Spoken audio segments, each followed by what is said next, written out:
Hi, this is Resul. I'm a PhD student at University of Technology, Sydney.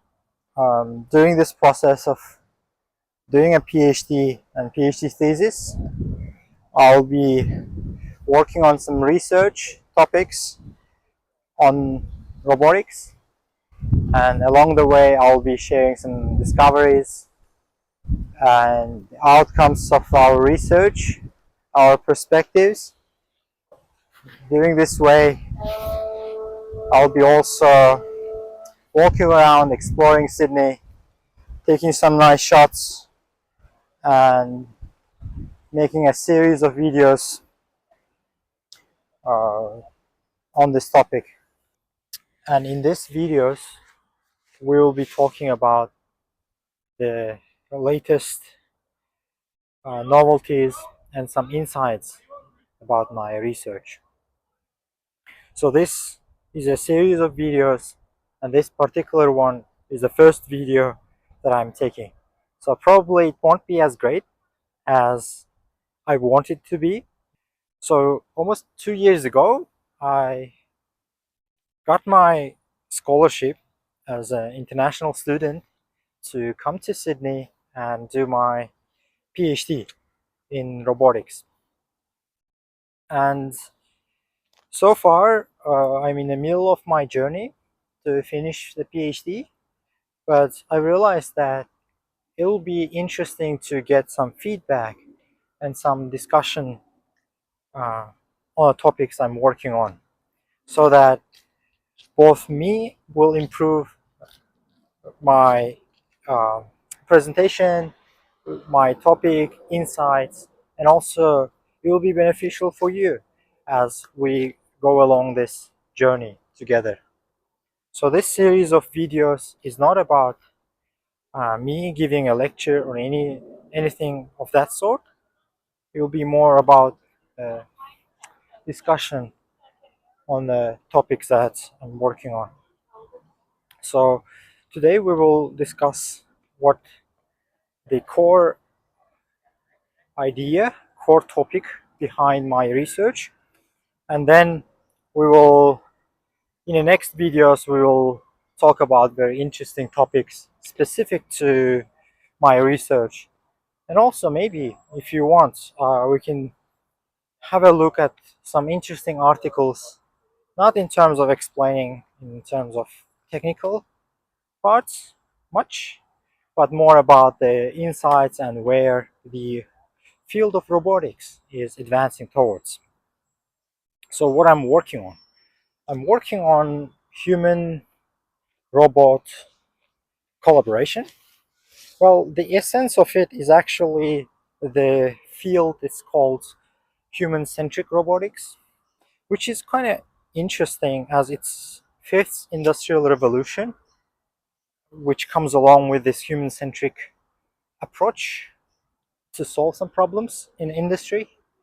A new undiscovered field, which is really like blur and a lot of disillusionments and uncertainties with the field of revolution, the fifth industrial revolution. I thought, one way to solve this disillusionment problems and to go with the clear definitions and to make some contributions in this area of research, I thought to make some videos as such with discussions with you and do my PhD on this topic. So, so what is this Industry 5.0, which is the fifth industrial revolution, which everyone has that uncertainty and fear of going to? It's basically stating that robotics or any kind of industrial revolution should be centered around human, not looking at human as an object or element of the task, but the task itself should be centered around human, which could be like some solutions in terms of personalized solutions, customized solutions, products or developments of any sort. But in terms of robotics, we can state that one element is human-robot collaboration. You know that there are some terms in robotics uh, about human-robot interaction, human-robot cooperation, collaboration. Along the way of this video series, we will touch upon each of those terminologies and really clearly differentiate between them. So with a quick check of microphone, everything is working fine. Anyway, so by going along this journey into the unknown, I thought to make videos of this sort. So please give some comments, like this video if you want some more of these videos. But along this journey, we will explore Sydney, Australia, and also we will explore new topics in this unknown field of Industry 5.0. So let's jump into the topic, right? So what's this first video about? It's the first video, which is an introduction. I will introduce what is human-centric approach, what is human robots collaboration, what's the difference, why we need it, why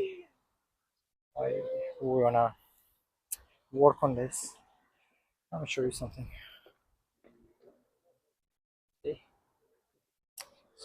Someone is proposing someone to build a family.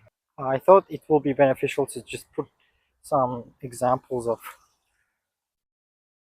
uh, Gartner hype cycle, what they said about human robot collaboration. It's kind of interesting. If you look at the x-axis, you would see that uh, human human robot collaboration is in a throat of this disillusionment region, which means that there are a lot of uncertainty in the investments and all the rest. But in 2 to 5 years, this disillusionment will be concluded with the research and academic insights as such we are doing currently. So okay, so let's describe what is human-centric approach, or what is different it was in Industry 4.0. So from the previous industrial perspective, we see that the problems were solved more oriented in a manner of task perspective, or in a if there's a robot that's being used, the problems are approached in a manner of robot perspective rather than a human perspective of approaching a problem. So what's the difference? The difference is that in while approaching from the human perspective or human-centered perspective, we see that humans will not be elements or nuances in the equation, but they will be um, partners of performing the task. And that's what we see in Industry 4.0, where the tasks and the problems are approached from the robot perspective or a task perspective, that robots will be were advanced in a level that they can perform lots of complex automation applications.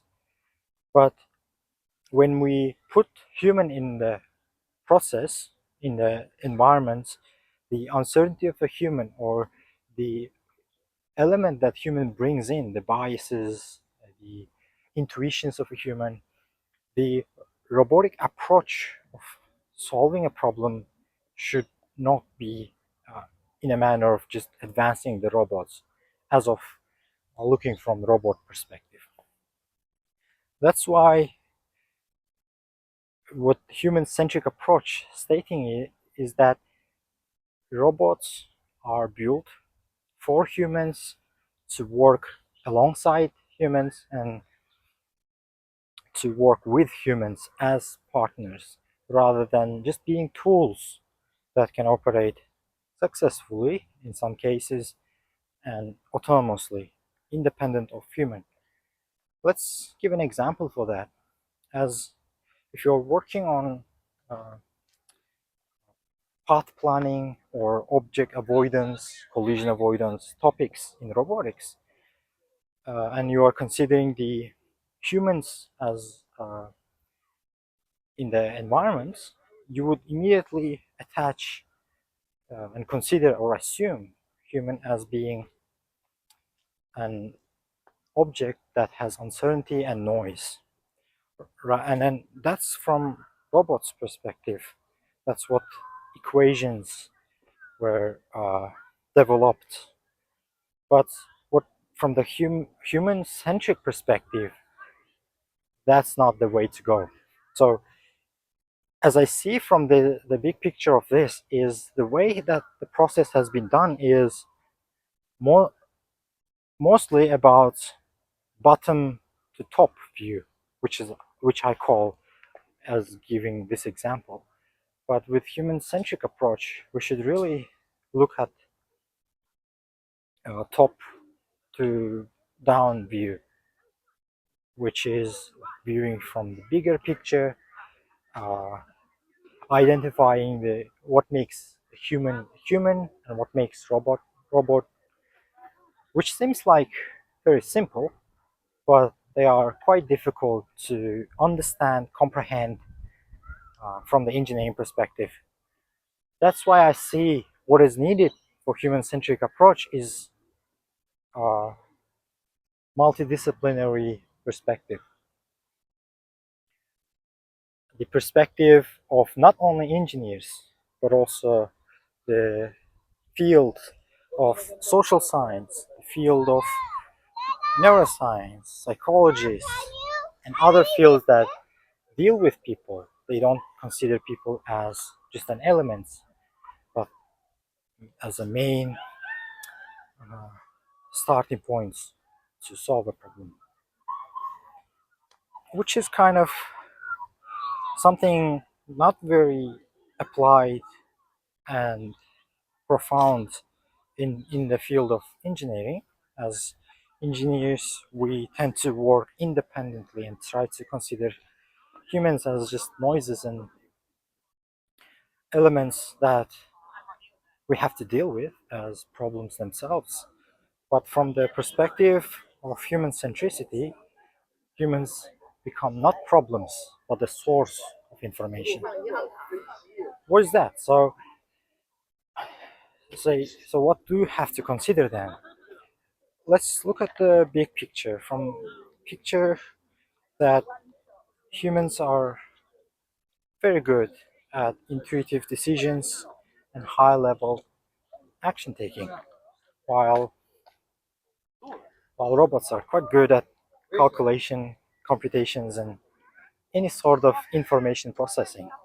That's what when we talk about generative AI and machine learning and any sort, and we attach those tools or methodologies into robotics, we really mean to put information processing and computation optimization parts uh, of the problem into the robot and do not consider human elements. So how to approach to solve this? One thing that we are working on in our labs and we're working on in my research is as is that we don't start from equations. We don't look from bottom up view. We look to the problem from top down, which is first we consider people, analyze people, look at the behaviors of people, collect data, and try to analyze the natural elements of human interactions, and then go into creating equations and going really vertically into the problem. So how I see this is looking from a top view is what I call as a horizontal view. While when we dig into the equations, symbols, or representations or calculations of any sort, then we are talking about the vertical perspective. Therefore, as an engineer, and it's difficult for me as well. I was trained as an engineer, and being an engineer right now as well is to look from the horizontal perspective of combining multiple disciplinary approaches and look to human-centric problem solving with a scientific perspective rather than engineering perspective. So there are some challenges in this, and in the next series of videos we will be discussing those challenges. And I believe that along my journey of PhD we can successfully solve a couple of these challenges. Robots do fail, robots did fail, and robots will fail in the future. Thinking from the perspective of as an academic, perspective from industry as well, is that we tend to think of robots getting advanced. Yes, they do.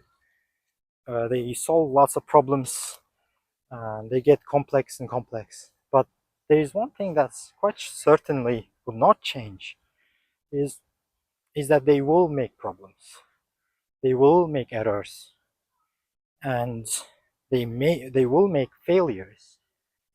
The point of human-centric approach is when we look from the human perspective, as putting human in the center of an equation, is that we have to teach, we have to make algorithms that enables robots to learn from the mistakes they make. And humans are quite good in this aspect as an evolutionary developed organisms.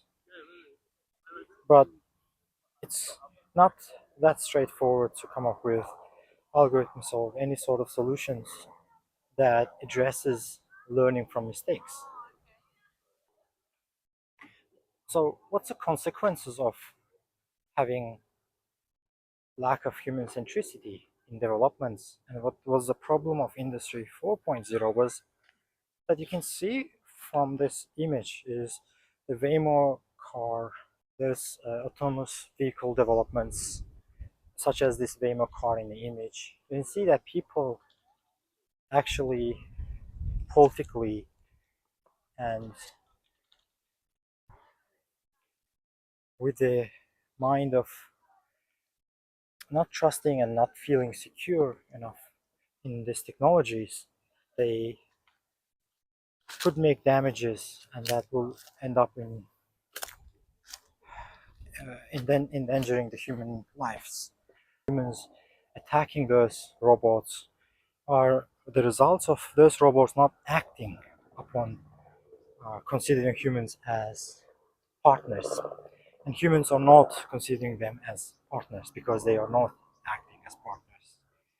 So there are lots of needs in this area of topic research, but I'm quite sure that with the PhD of my topic and with the discussions, with valuable comments and feedback from you, I believe we could approach into solutions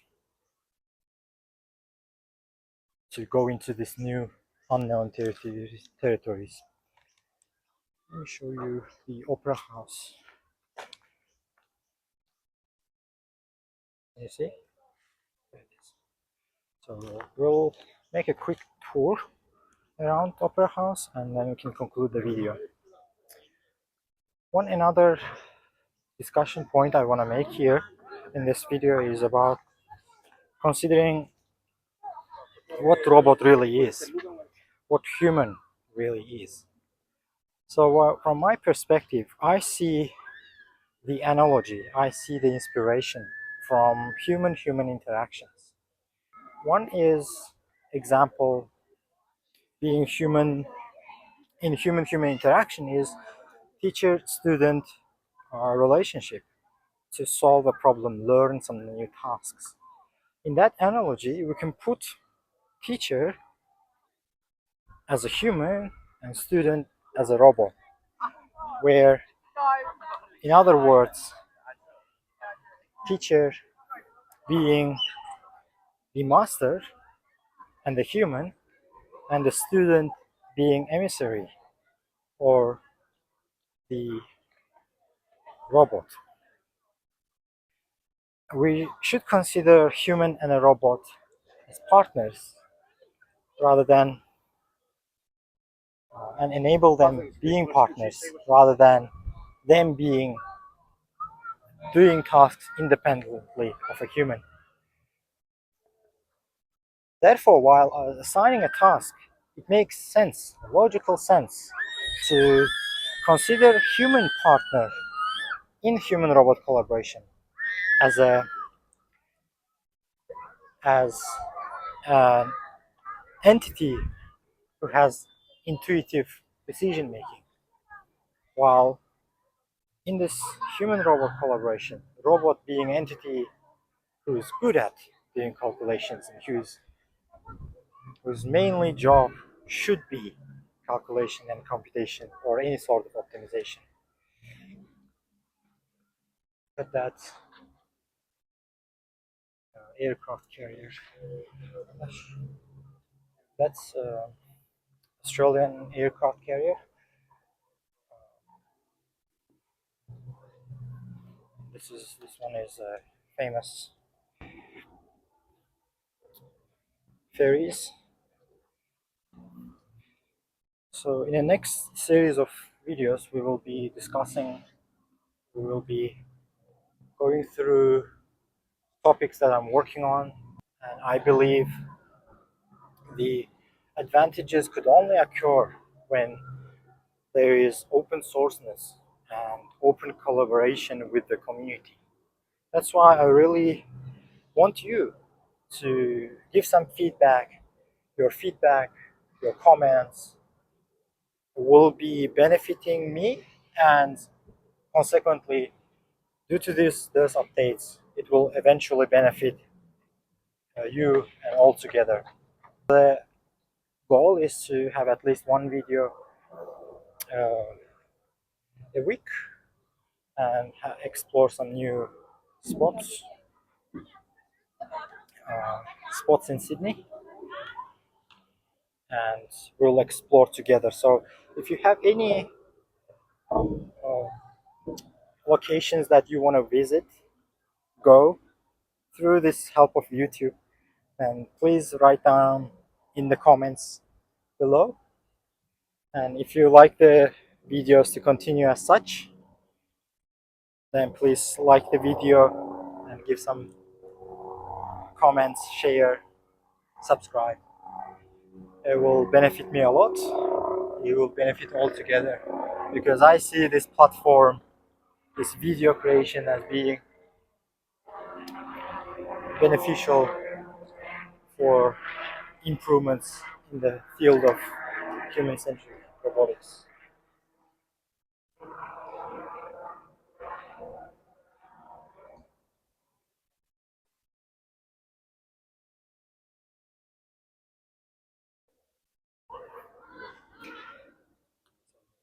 Now I will leave you alone with the beautiful footage of Sydney Opera House, and see you in the next video.